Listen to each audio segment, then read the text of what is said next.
Hi అండి, welcome to my channel Praveen Jyothi blogs. ఈ video చూస్తున్న వారు ఒక లైక్ చేసి సపోర్ట్ చేయండి ఫ్రెండ్స్. మన ఛానల్ ఎవరైనా ఫస్ట్ టైం చూస్తున్నట్లయితే సబ్స్క్రైబ్ చేసుకోండి. నచ్చితే లైక్ చేయండి, షేర్ చేయండి, కామెంట్ చేయండి. Please support me friends. ఈ వీడియోలో అయితే ఆంధ్ర స్టైల్లో చేసిన కొబ్బరి అన్నం, నాటుకోడి పులుసు అండి. కొబ్బరి అన్నం చేయడానికి ఒక కొబ్బరికాయ తీసుకొని చిన్న ముక్కల్లాగా కట్ చేసుకొని ఈ కొబ్బరిని అయితే మిక్సీ పట్టి కొబ్బరి పాలు అయితే తీసుకుంటానండి. కొబ్బరి పాలు అనేది తీసుకున్న తర్వాత కొబ్బరి అన్నం అనేది రెడీ చేసుకుందాం. మిక్సీ పట్టుకున్న దాన్ని నీళ్లు వేసుకొని కొబ్బరి పాలు లాగా అయితే ఇలా తీసుకుంటున్నానండి.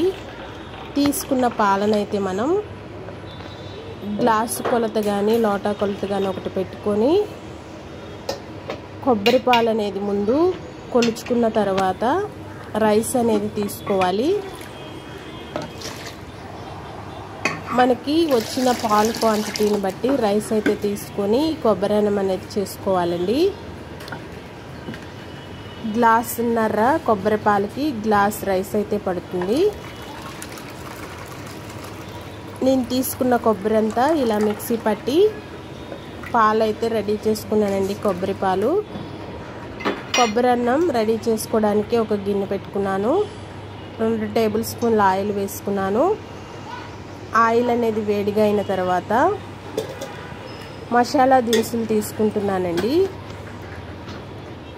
కొంతమంది ఈ మసాలాలు ఏం లేకుండా చేస్తారు. నేనైతే స్పైసీగా ఉండటానికి బిర్యానీ మసాలాలన్నీ వేసుకున్నాను.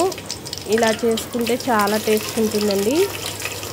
మసాలాలన్నీ ఫ్రై అయిన తర్వాత మీడియం సైజులో ఉన్న ఒక ఉల్లిపాయ తీసుకొని సన్నగా కట్ చేసి వేసుకున్నాను. పచ్చిమిర్చి కూడా వేసుకున్నాను. వీటిని బ్రౌన్ కలర్లో ఫ్రై చేసుకోవాలండి.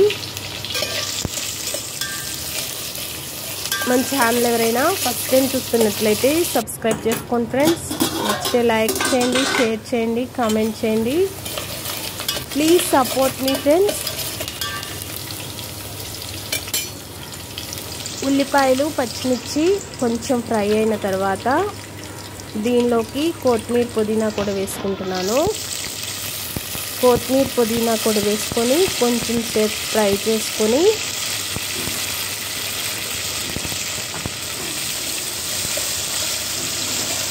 మనం తీసుకున్న కొబ్బరి పాలను అయితే వేసుకోవాలండి. పోపంతా, మసాలా పోపంతా ఇలా ఫ్రై అయిన తర్వాత 2 స్పూన్లు అల్లం వెల్లుల్లి పేస్ట్ వేసుకున్నాను. అల్లం వెల్లుల్లి పేస్ట్ వేసుకొని పచ్చివాసన పోయే వరకు ఫ్రై చేసుకున్నాను. ఫ్రై అయిన తర్వాత ఒక 1/2 స్పూన్ పసుపు వేసుకున్నాను.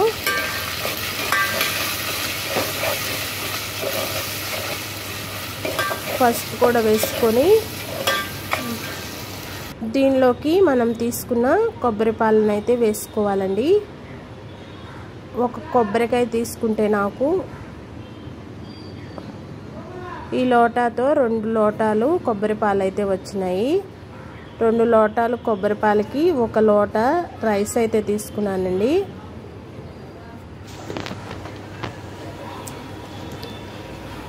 కొబ్బరి పాలు అనేది వేసుకున్న తర్వాత వీటిని మరిగించుకోవాలి. మరుగుతున్నప్పుడు రైస్ అయితే వేసుకోవాలండి. నేను మామూలు రైస్తోనే చేశాను, సోనా మసూరి రైస్తో చేశాను. బాస్మతి బియ్యంతో కూడా ఈ కొబ్బరి రైస్ అనేది చేస్తారండి. రైస్ అనేది వేసుకొని ఇది ఒకసారి కలబెట్టుకొని దీనిలోకి సాల్ట్ అనేది వేసుకోవాలండి.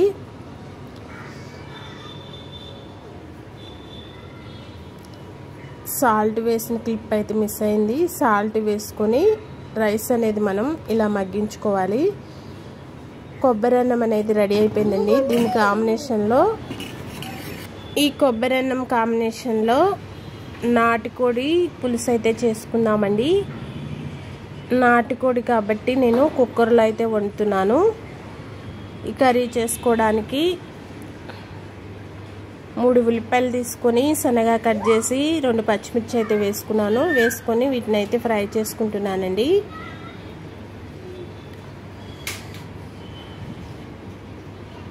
కొబ్బరి అన్నం కాంబినేషన్తో నాటుకోడి కూర చాలా రుచిగా ఉంటుంది ఫ్రెండ్స్.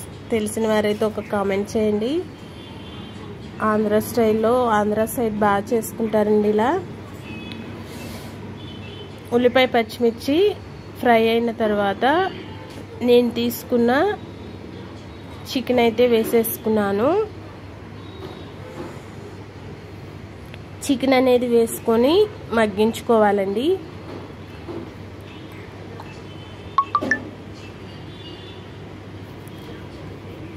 చికెన్ అనేది కొద్దిసేపు మగ్గిన తర్వాత దీనిలోకి 2 స్పూన్ల అల్లం వెల్లుల్లి పేస్ట్ వేసుకున్నాను. అల్లం వెల్లుల్లి పేస్ట్ వేసుకొని పచ్చివాసన పోయే వరకు ఫ్రై చేసుకోవాలండి.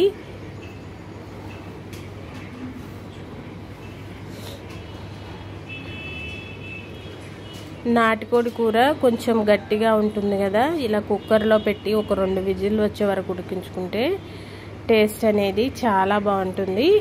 అల్లం వెల్లుల్లి పేస్ట్ అనేది పచ్చివాసన పోయిన తర్వాత రుచికి సరిపడా సాల్ట్ అయితే వేసుకోవాలండి. సాల్ట్ కూడా వేసుకొని ఒక 2-3 నిమిషాలు మగ్గించుకొని మగ్గిన తర్వాత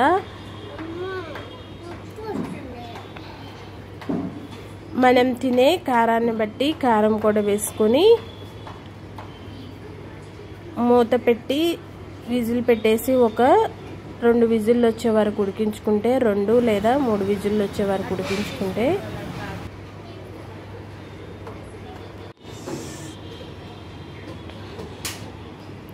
సాల్ట్ అనేది వేసి మగ్గించుకుంటే మనకి ఆయిల్ అనేది ఇలా తేలుతుందండి. చికెన్లో వాటర్ అయితే వచ్చి ఇలా ఉన్నప్పుడు మనం తినే కారాన్ని బట్టి కారం వేసుకోవాలి. నాన్ వెజ్ కర్రీ కాబట్టి కారం అనేది కొంచెం ఎక్కువే పడుతుందండి. కారం కూడా వేసుకొని చికెన్ మొత్తానికి పట్టించి దీనిలోకి మనకి గ్రేవీకి సరిపడా మనం పులుసులాగా పెట్టుకుందాం అనుకున్నాం కదండి, అలా సరిపడా వాటర్ వేసేసి కుక్కర్ మూత అయితే పెట్టేసి 2 విజిల్లు లేదా 3 విజిల్లు వచ్చే వరకు పెట్టుకుంటే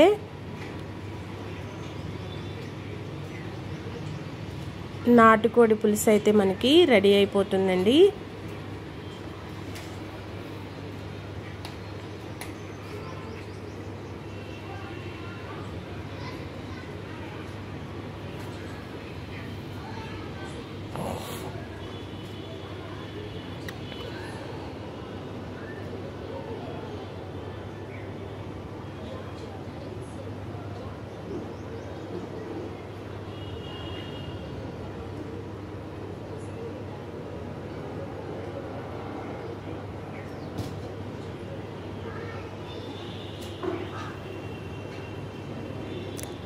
లాస్ట్లో కొద్దిగా గరం మసాలా వేసి మూత అయితే పెట్టుకున్నాను.